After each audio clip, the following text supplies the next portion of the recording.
Hey everybody, and welcome back to Lindsey's Little Library. So today is BookList Thursday, and BookList Thursday is something I do with Sarah over at Sarah's Nightstand.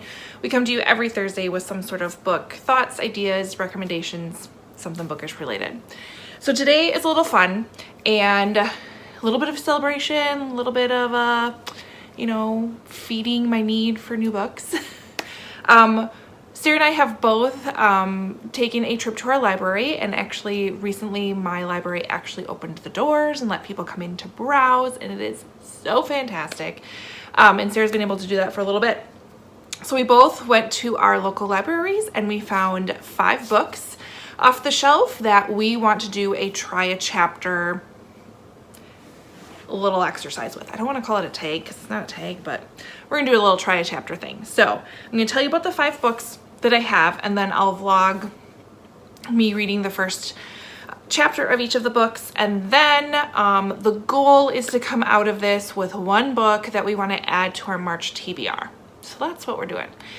So when I was at the library, of course I went to like the new release section first, because it's just I have a routine when I go, and it felt good to go there. So off of that, this one I had put a hold on a while ago, so this is where I picked this up.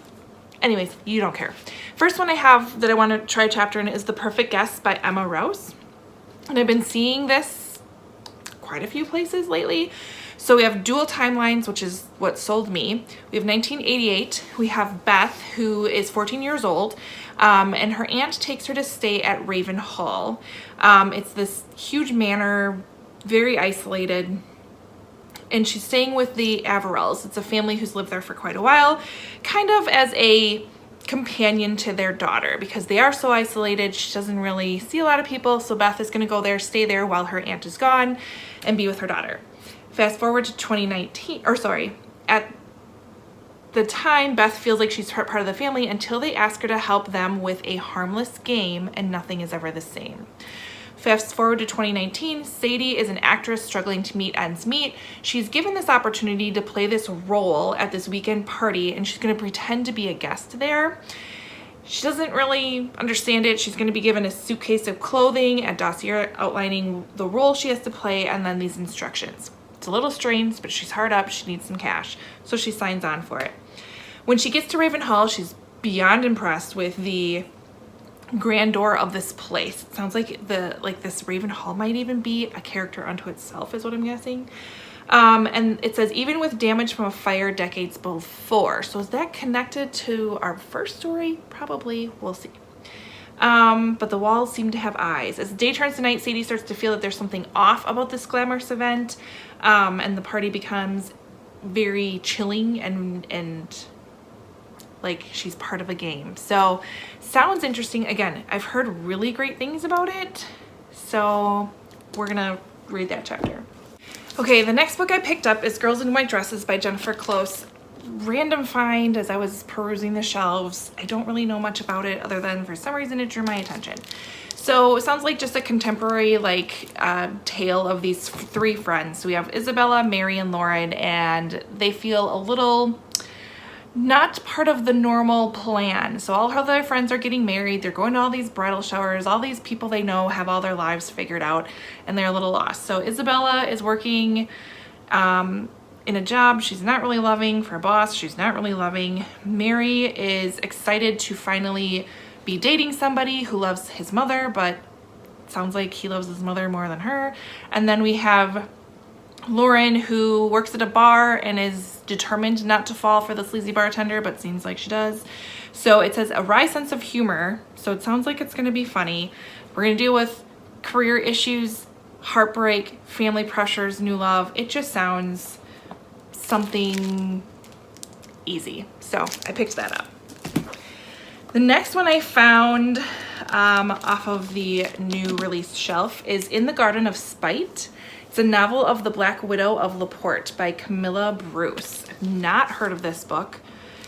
The thing that caught me, so I know nothing more than this, and I don't want to know more than this. It says, an audacious novel of feminine rage and one of the most prolific female serial killers in American history, and the men who drove her to it. Based on a true story, I'm in. So that's the other one I picked up. Okay, 2 more. I grabbed Girl Gone Viral by Alicia. Again, I wanted something lighter. So this is Katrina. She's enjoying this random moment of meeting this random guy in a coffee shop and having a really great conversation. Little does she know is that conversation was being recorded and was posted as this really awesome encounter that this person witnessed. And all of a sudden she's going viral. Now, Katrina is a very reserved person and a very private person, and so the fact that this happened just totally takes her out of her element, and she really wasn't even all that interested in the guy anyways. She's interested in somebody else. This Jazz Sign, I think his name's. He's a bodyguard and possessor of the most beautiful eyebrows Katrina's ever seen.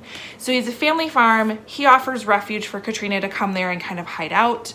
She's like, nope, I know it's not gonna work. I'm gonna go there as friends, and I'm sure it goes beyond that. So I thought it sounded cute. This is also the same author that wrote the right Swipe, which I also need to pick up sometime.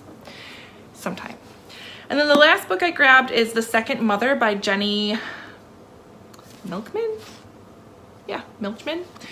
So this is a kind of like run away to get lost and avoid all of my problems type of a book. So we have Julie Weathers.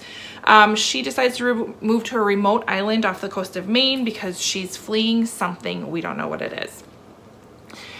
This place, this tightly knit community speaks to her. She just wants to go there and kind of hide. She ends up becoming a teacher at the kids' school on the island, and she starts kind of becoming friendly with her neighbors, and she meets this person, Calum, and he appears to also be using the island as an escape and also be hiding from something.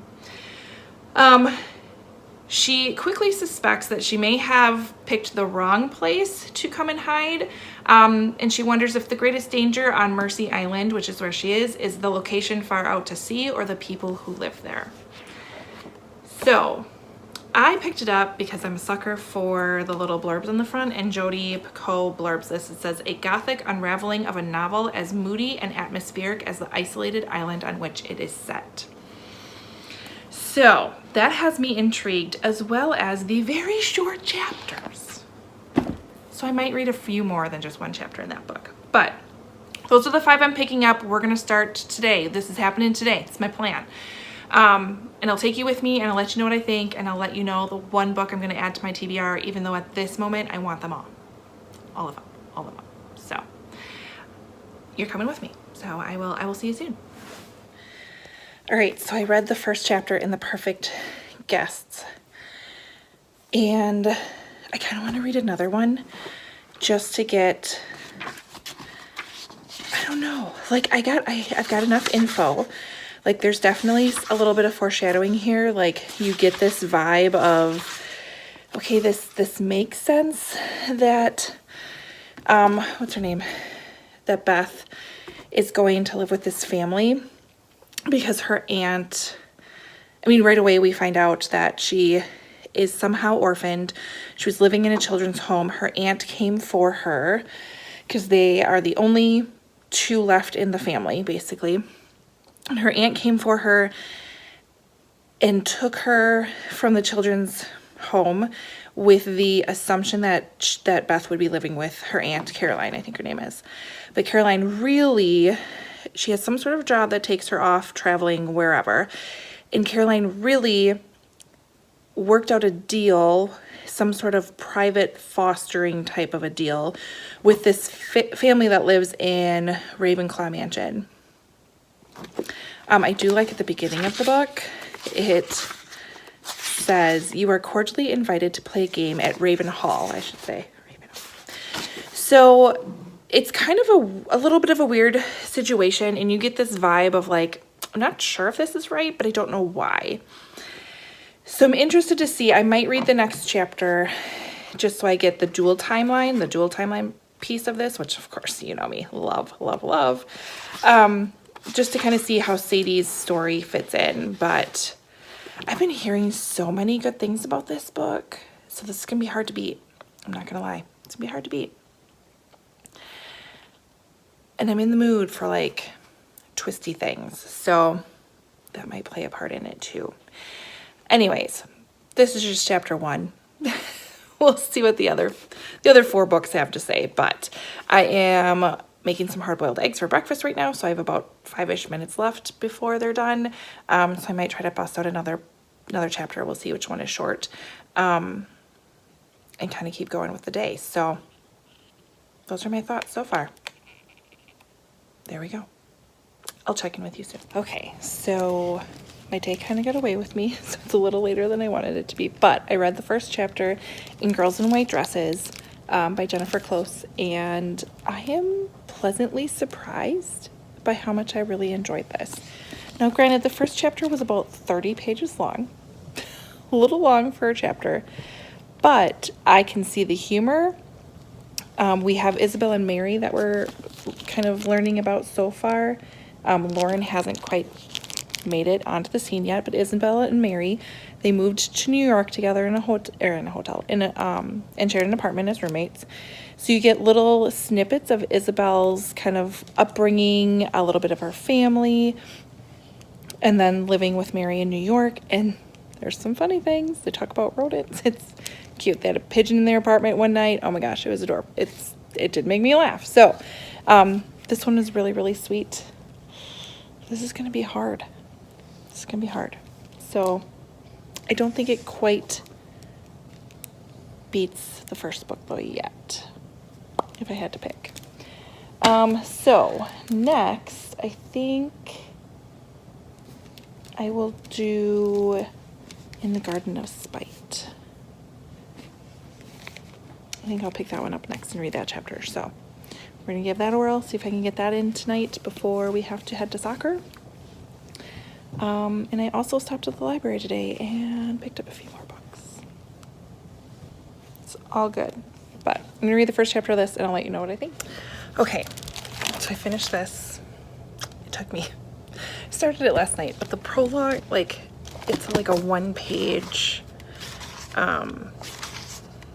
I guess, introduction, and then the part 1 chapter was a little longer than I thought, and like the night just kind of got away from me. So I finished it this morning. So we are brought to Norway in 1877 to start this book. So I'm not sure if like this character is our Black Widow, or because the character, you find out that she's pregnant.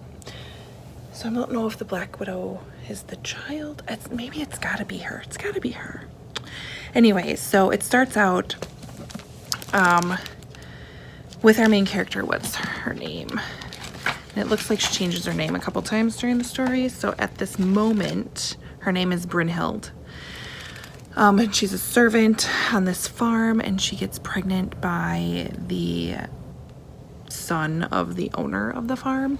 And she's convinced that he will then marry her and things will be fantastic.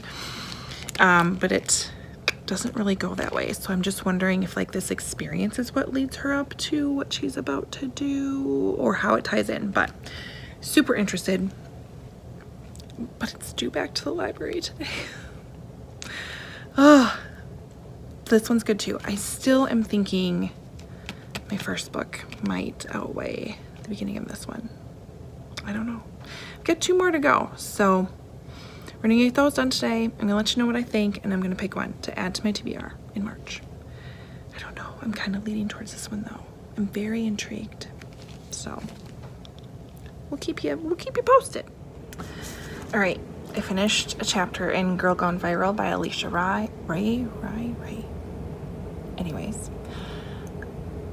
Okay, I did not realize, well, first of all, it's blurb by Christina Lauren, which why I'm getting all obsessed with blurbs lately, I have no idea, because I'm usually not. I usually don't trust them, but I just saw that.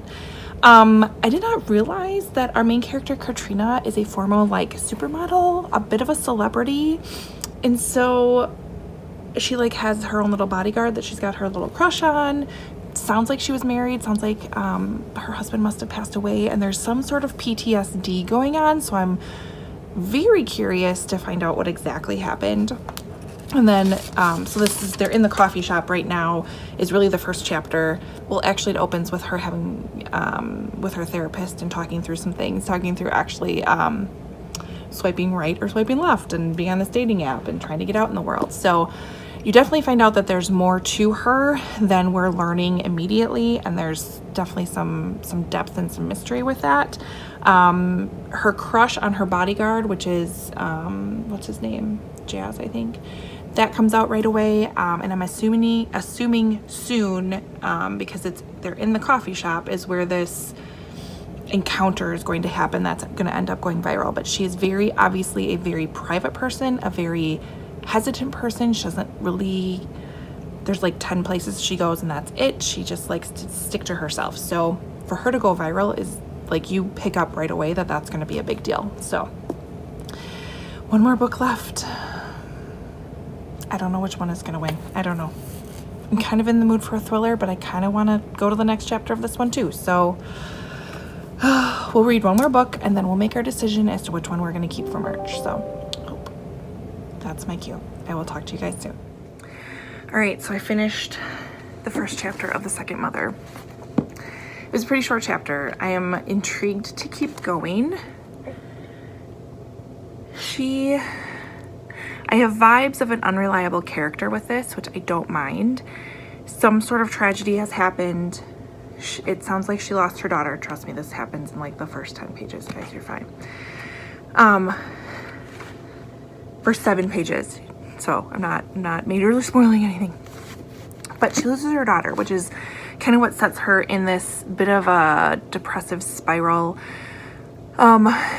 She is currently still with her husband, so I'm guessing he's going to leave, so I got to figure that out. I don't know exactly what happened to her daughter. It happened about a year ago. Her daughter was fairly young because there's still a car seat. So there's a lot of still questions unanswered. Obviously, I only read 7 pages, so there should be. But we've already gotten to the part where she has found the notice for this teacher position on this remote island, and she's intrigued because it's for a one-room schoolhouse. And so I think that's a really cool aspect of it. So I really like this as well. So what am I going to do? Which one do I pick? I think right now, this isn't what I'm looking for right now. I think that I would definitely enjoy it, and it sounds super fun, and there were parts of this that made me laugh. But right now, I feel like I'm looking for some sort of mystery, so it's not going to be this one. Same with this. I almost want to find this on audio. I have a feeling I would enjoy this more for an audiobook. Again, not totally what I'm looking for. This one has me very interested, but it's more historical, and I've read so much historical fiction lately that I think I just want like current day thriller mess with my mind. So that leaves me with these two. It's The Perfect Guests, which is what has been like sticking out in my mind since I read it, and I of course just read the beginning of this one. So I have it up to these two. So of course I'm gonna go and see if I can renew my hold on this, or renew this one, and I can't. There's hold on it. So this one's technically due back to the library, I think like yesterday. So I think that makes my decision that much easier.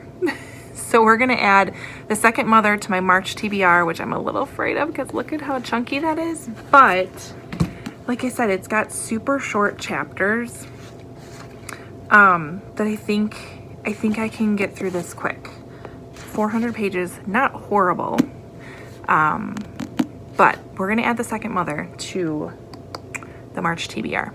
So that's what I've come down to. And most likely, as soon as I can, I'm gonna put a hold on this one again, because this one, oh, I really wanna do this one. I don't know. If I can maybe find this some other way. Maybe I'll bring, I don't know, you guys. What do I do? Add them both? It's an idea. Anyways, I liked them all. I love doing this try chapter. I think it gives me a good little taste as to what the book has coming and helps me kind of decide, especially if I'm in a reading slump and I don't know what to pick up. I will absolutely go through this exercise and just pick a few books, read the first chapter, and see which one kind of sticks with me and I want to know more of. So it's fun.